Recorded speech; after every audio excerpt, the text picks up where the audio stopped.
Hey everybody, Drew McLellan here from Agency Management Institute. This week, I really got to talk to a lot of agency owners. There was the follow-up from the Sharp Spring Agency Acceleration Series.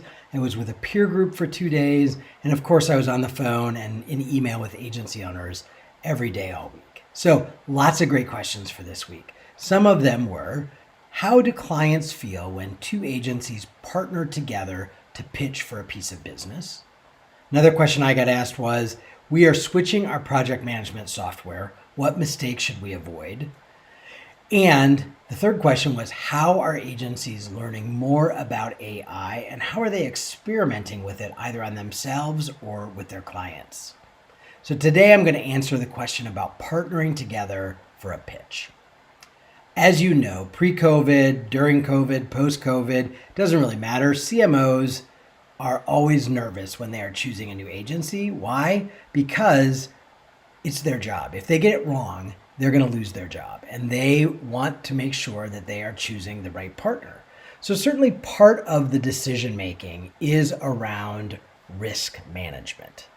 So one of the reasons why CMOs, directors of marketing, business owners get a little squirrely when two agencies come together and try and pitch the business together is that what the client worries about is what happens if those two agencies decide that they're not getting along?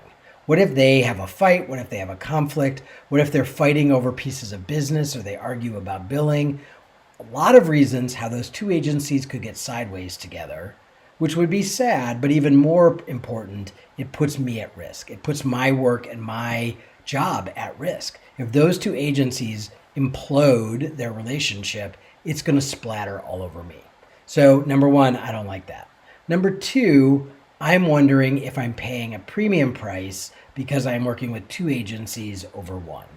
Number three, I want someone to be accountable. And I don't want agency owner at agency A and agency owner at agency B to be accountable. I want one person in one agency to be accountable. So if you're going to pitch business with a partner agency, what you need to do is you need to decide who's going to take the lead. And that's the agency that fills out the RFP, that submits the RFP. But you say to them, look, based on the volume of work you have or the kind of work you have, we historically work with this other agency to do that. They're going to be a subcontractor to us. We're going to own the account. We're going to own the strategy. We're going to own the relationship with you.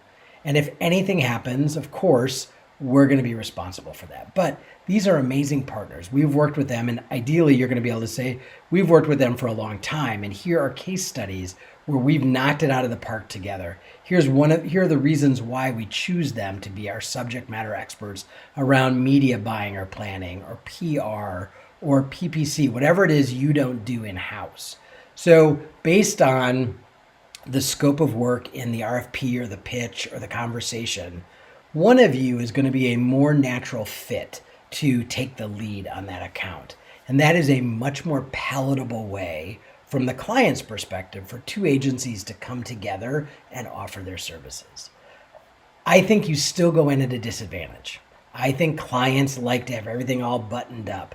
But I will also tell you, based on our research, what clients are telling us for probably the last 5 years of our research is they understand that marketing has gotten much more complex and that for a small to mid-sized agency to say that they are a full service integrated agency and they do everything under one roof, they don't believe us. They don't believe it's possible for us to have a depth of expertise. We might have a surface level expertise, but for us to have a depth of expertise in everything.